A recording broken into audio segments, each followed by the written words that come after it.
All right, we've been talking about objects and we talked about a van. I want to do a little bit more talking about the van. You know, we've got the van here. Okay. Right? With the solar panels on the top.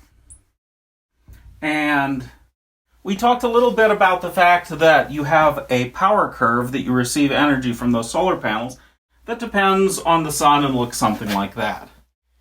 Now, we're using some sort of a solar controller in here, and there are two different kinds of solar controllers. The kind that I have picked is an pt1 controller, which converts high voltages down into what we need to charge with. So whatever it's going to convert, it converts it into this voltage that we charge with, 12.8. Now, to do that, it has to have more than 12.8, so it has to have this amount right here. And anytime it's above that amount, it converts it down into more and more of this. So this little number right here is 0.4 volts. So basically at 13.2, that's 12.8 plus 0.4 is 13.2, and above it can use all of this. Now there are other types of controllers, and some of them just chop this off and throw this piece away. But now we're still losing this piece right in here. I'll just shade that little portion. And on a cold day, what we'd like to be able to do is take that piece and put it to use. So what we'd really like is if we could actually do something with this wasted chunk of sunlight here.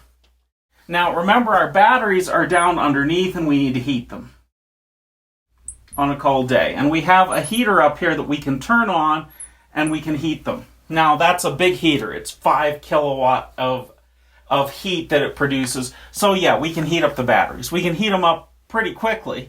But what we could also do is we could take some chunk of this and its electricity, we could simply run that directly to a heating pad and use that heating pad to start the process of heating the batteries.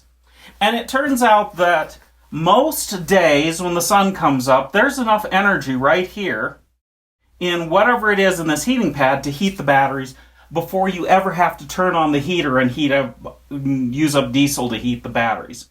So we can actually reclaim this piece of energy right here if we add a heating pad. Now that means that our solar controller has to have one extra switch. Okay? And it has to know these values, like what's the values for the battery, what's the value for the extra that it has to be above, where do we want to turn off the heating pad, whether or not it's hot enough, and turn on the heater to get it hot enough, or have we gotten the batteries warmed up enough that we can actually turn on the charger and let the charger charge. So there's some logic here in terms of how we go about doing this, and we need a heating pad switch object. And your homework is to take the existing set of objects and add this new object to it and come up with the constants in the main program that allow this to happen and the control logic that will call this and say, turn on the heating pad, turn off the heating pad. Now, there's sometimes when if it's too warm, we don't want that heating pad on. Okay? Let's say that, the battery still isn't warm enough after we've had the heating pad on, but we're up to temperature, or we're up to voltage. Turn off the heating pad, turn on the heater up in the front, heat the battery up, and get over with it.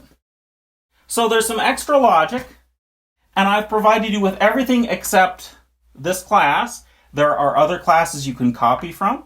This is very short, but I provide you with this, you come up with the logic and where to call this. Now, inside the main program, there's a bunch of if statements as we're simulating the data coming off of this, and we're going through the data. And I've got some sample data there. We'll run it. I'll show you where that is. I'll show you where to put in the logic. You build this object, and you add in the logic. Now, as homework exercises go, this is a very representative kind of thing for why object-oriented programming is really good and what you can do with it, because you're taking an existing corpus of code, an existing body of code, and you're going to go in there and you're going to add something new that's based on old code that reuses it and builds a new object with it. And the easy way to do that is you'll have to have a directory where all of these files are together, and you'll take it and copy an existing one, you'll make some changes to it, and suddenly you have a new object. You add some logic, and then you test it, and voila, you've added a new feature to this. And this is what's good about object-oriented, is the ability to go in and do this kind of simple addition to an existing system. Most software that people build, they start out with an existing set of objects and they're going to add to it. They don't start from scratch. They've already got something that does most of what they want, and they want to add a new feature. You're building a web page where all the interface is object-oriented, and you want to add a few new pages to it. Okay, you've got some new stuff that it has to do. It has to have this new feature on a page, and you're adding new objects to it. You're not just going out there from scratch and starting out with a bunch of objects. So this is what's going on in homework. This is why we're doing this, to heat up the battery. Okay. Unfortunately, there's no magic cooling pad that we can say, oh, the battery's too hot, just cool it. We have to use something else. But this is the plan for the homework.